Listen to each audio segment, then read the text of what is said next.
morning everybody, or good afternoon should I say. Mayors, councillors, honoured guests, ladies and gentlemen, and not forgetting the children from Brentnall Community Primary School. Welcome today to this lovely Life for a Life Memorial Forest in Clowes Park. And as you all are aware, we're gathered here today for the Association of Jewish Refugees 80 Trees for 80 years. Just so you know who I am, my name's Major AJR and I'm one of the trustees from Life for a Life Memorial Forest. My task today is to keep the programme to the programme timings. So if I seem to be rushing somebody along, there is a good reason for that, because at the end of the day some people have got important meetings to get to.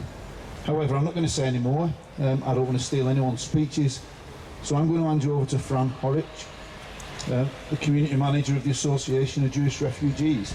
Fran.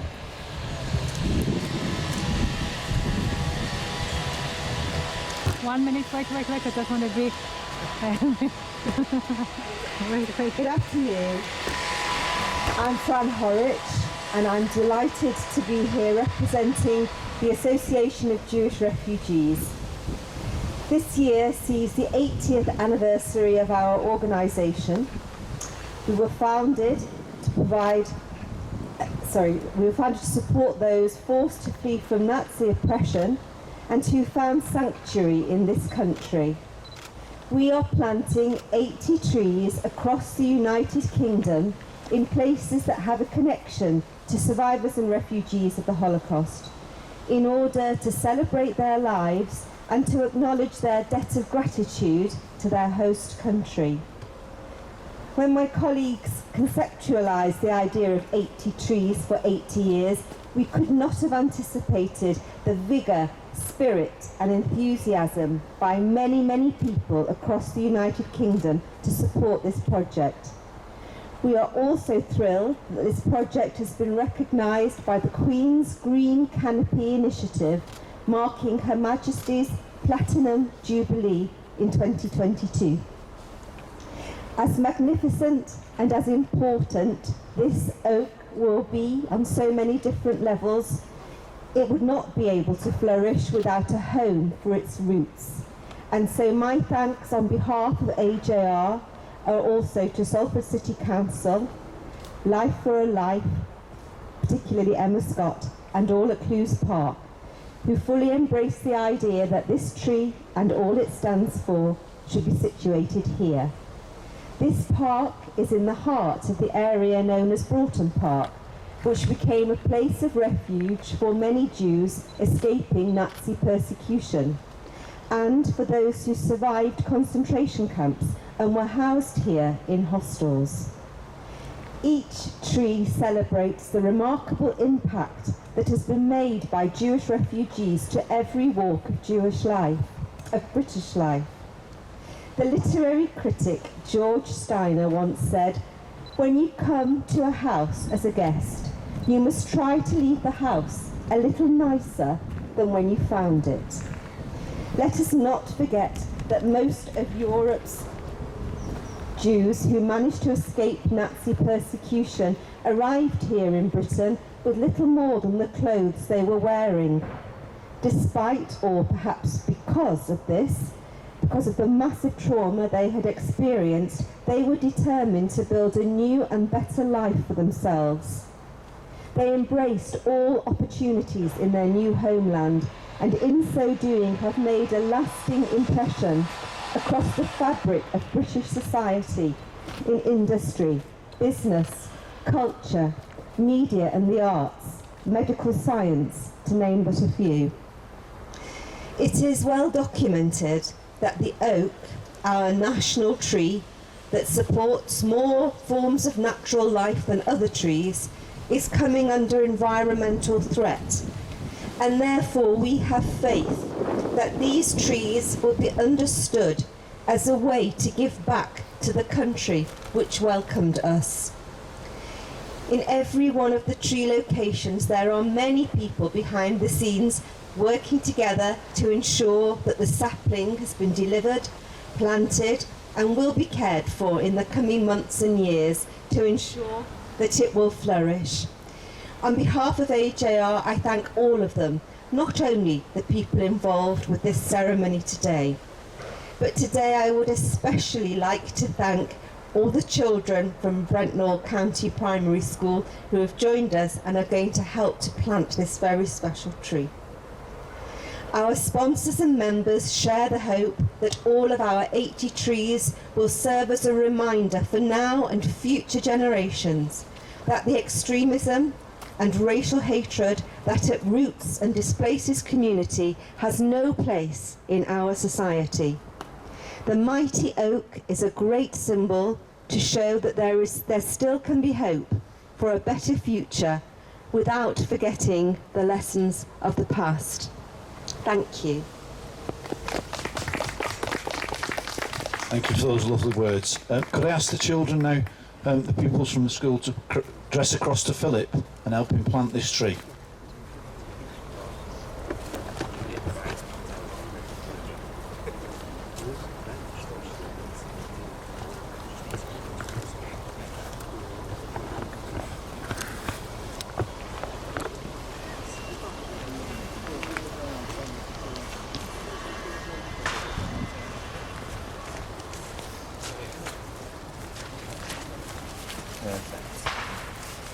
Now I'm going to put it in the hole, we're going to make sure it's the right height, and then just a bit lower. My own business. Is everybody happy with that? Great stuff. So we've got some tiles there in the bucket, and we've got some soil there and some soil here. Do you want to grab some and finish off planting it down?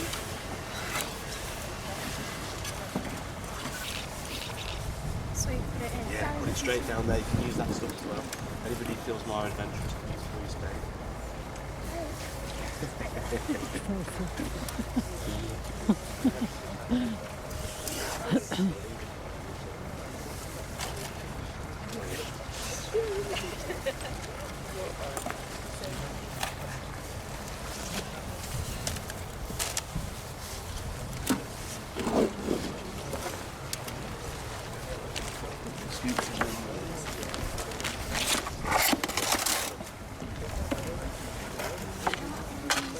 So you're going to go for a blue spade. You want to take that one?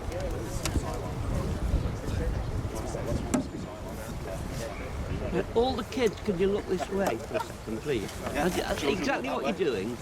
Look this way. Thank you. Brilliant. What I'll do is put it on the Is that hard work?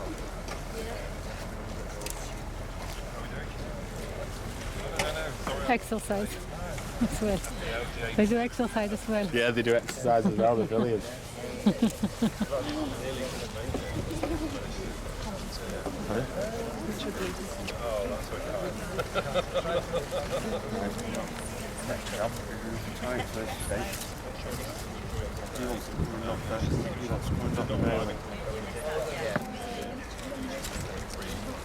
Yeah, you're doing volunteers.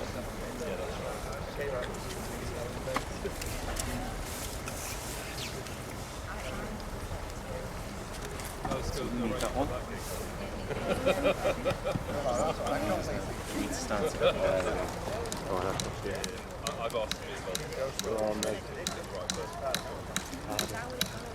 Go on, Sally. There we go, never mind, it's alright, don't worry.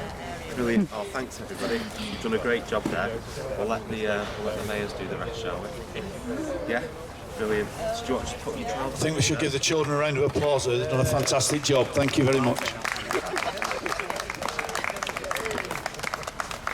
If I could now invite the ceremonial mayor of Salford, Councillor John Mullen, to say a few words, please.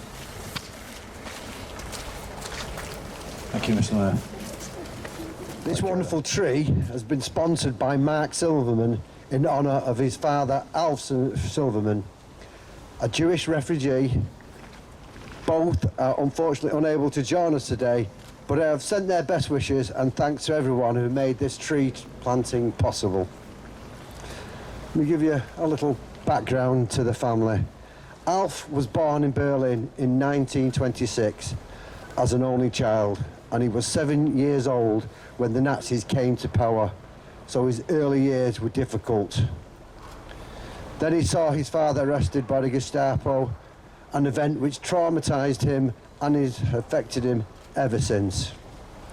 Alf was only 12 when he and his mother escaped to England and were reunited with their father, who had arrived by a different route.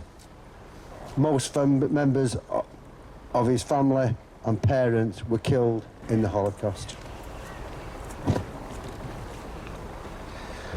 At evening classes, Alf qualified as an electrical engineer and later joined his father in his timber importing business, and together they made and forged a successful enterprise from which he made a successful and honourable living.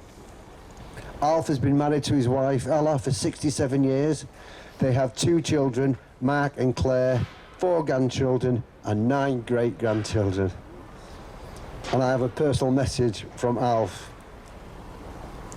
May this tree grow strong and be a permanent reminder of all those who, through the Holocaust, were denied the chance to grow at all. What a wonderful message. Thank you, everybody.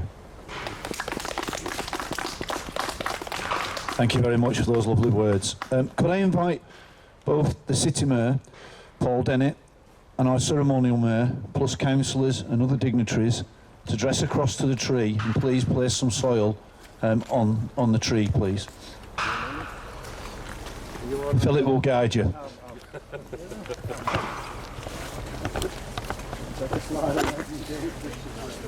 So we've got some trails there, we've got some compost there.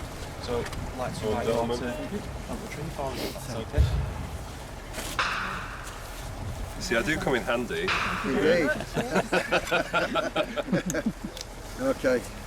Shall I lead the way or do you want No, you lead the way. Okay. Okay. Thank you for this honour, everybody. It's amazing. That's awesome.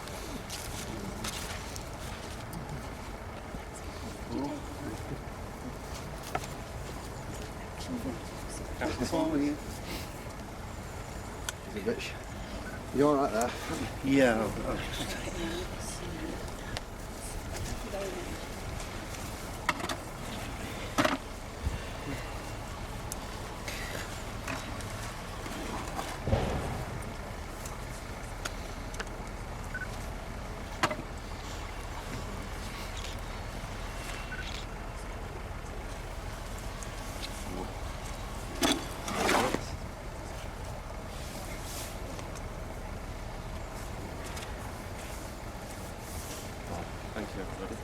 Thank you. Thank you.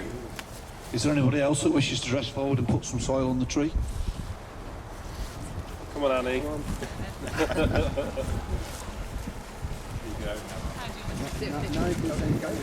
I can't, I don't know that. I don't do And he did say dignitaries, he didn't respond. It needs a bit more than that. Lovely, thank you. She's a professional.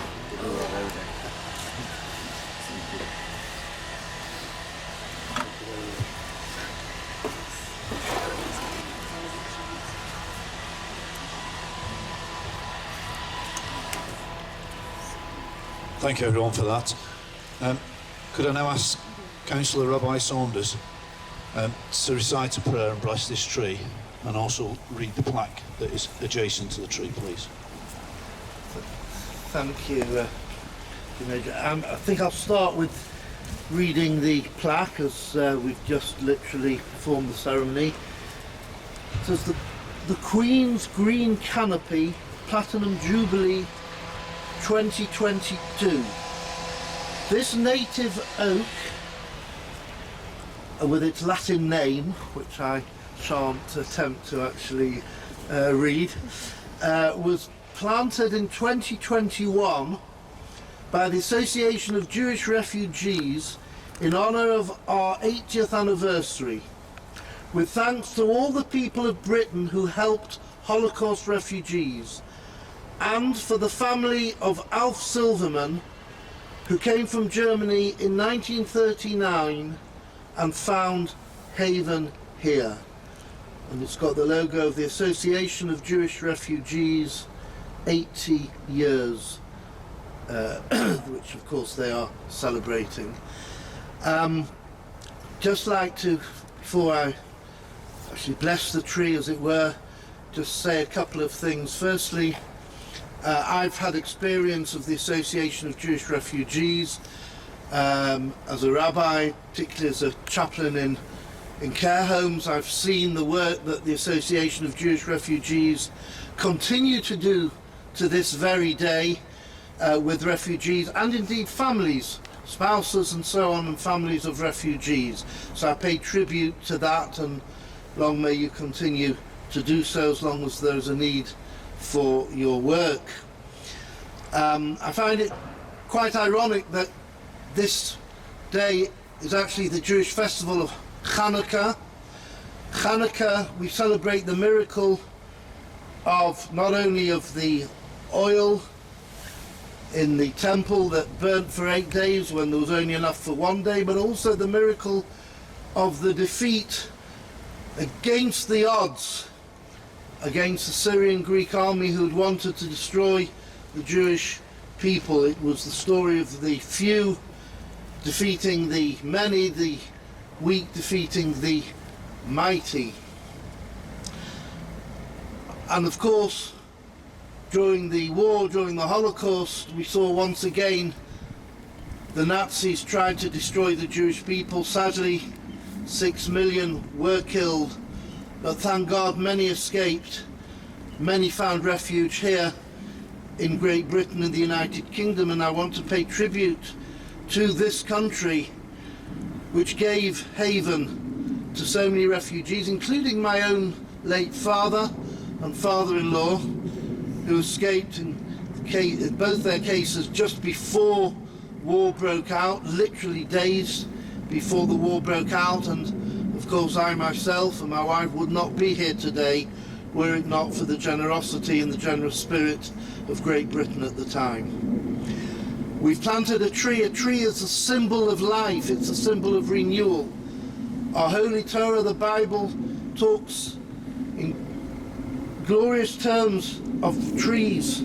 Trees are mentioned in the actual act of creation, the tree of knowledge, the tree of life. We're told that a tree has a special place. We must not cut down a fruit tree even for war. So I'm not sure what they would have done in Macbeth with Burnham Wood. No, nothing to do with Andy Burnham, but nevertheless, at least I don't think so. You never know. So a tree has a very special place, and it's a symbol of renewal and a symbol of life.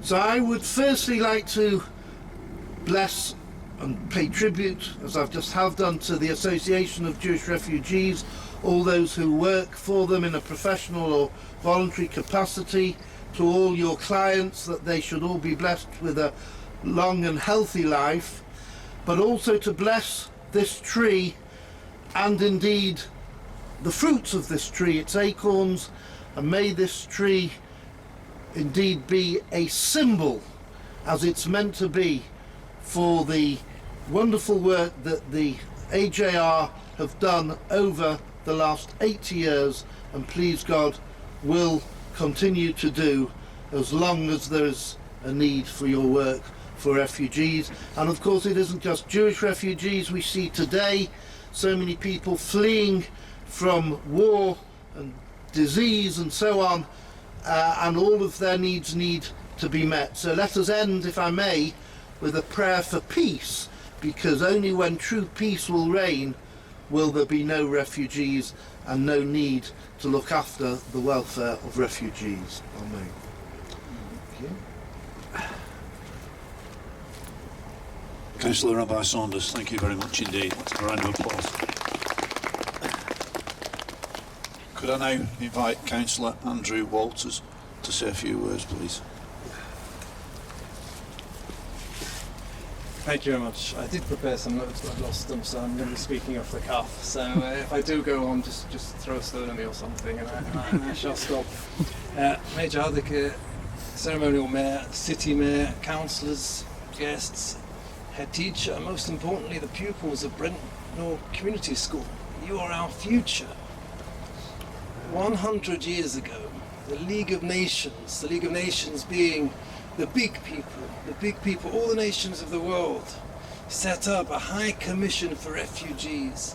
And as they were speaking to discuss the problem of refugees around the world, the little people like us, took our newspapers, tut-tutted at how terrible things are, folded the newspaper away, made another cup of coffee, and went off with our lives. 20 years later, after the Second World War, the United Nations continued what the League of Nations had started. People turned off their wireless after listening to the news of the refugees, tut-tutted about how terrible everything was, and then went off with their lives. 20 years later, when the refugees from China came to Hong Kong, when we had later the refugees in Yugoslavia, the Palestinian refugees, the refugees from the former Soviet Union, people looked at their television, tut-tutted about how terrible everything was, turned off the television, made a cup of coffee, and went on with their lives. More recently, in our time, we see the terrible situation is happening in Afghanistan. We hear the tragedy in the Channel, where I think 23 people lost their lives, 23 refugees lost their lives. And people turn off their, to look at the news on the telephone, tut-tut about how terrible everything is, and get on with their lives. What's it got to do with me? What's it got to do with us? Refugees are problems for big people, for the League of Nations, for the United Nations, for the association of, for the group of. And I'm just a little person. Just under a month ago, COP26 in Glasgow, we had the leaders of the world come together to talk about climate change, to talk about the ozone layer, to talk about net zero, to talk about things that have got nothing to do with us. I don't own a coal factory. I can't turn it off. I don't have a nuclear power station that I can switch on and switch off. What does it have to do with me? What can I do? And this is the mistake. Because if we look through history, who the real heroes have been with the refugees, who the real heroes have been, it's been the little people. Let me tell you a story. It's one time on a beach.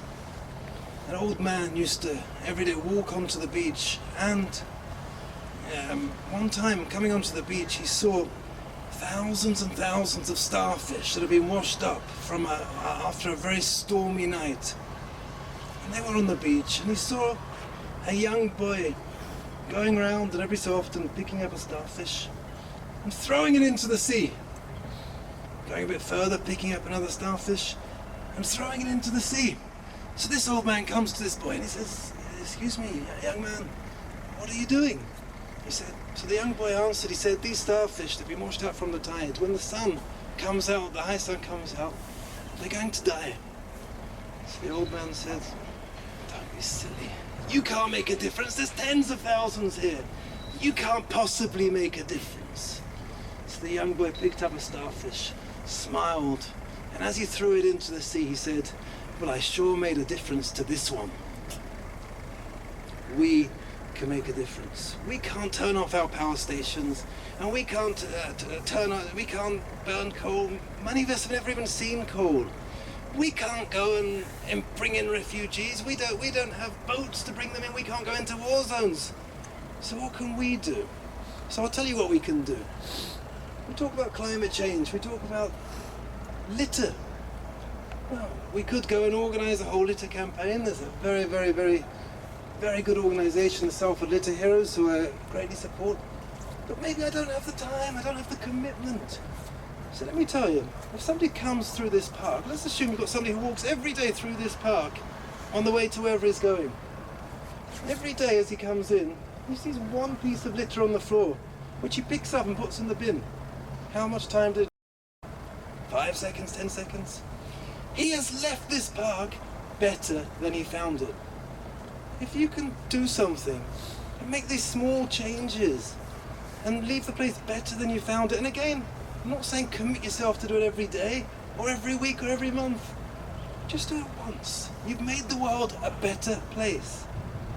Refugees, people coming in, people who don't have friends, people who don't have family, people who have lost family, people who could be all alone in the world, who may not speak the language. What can we do? I can tell you something we can all do. We can all give them, and it won't cost us anything. We can give them a smile. That's all it costs. One smile. And you know something?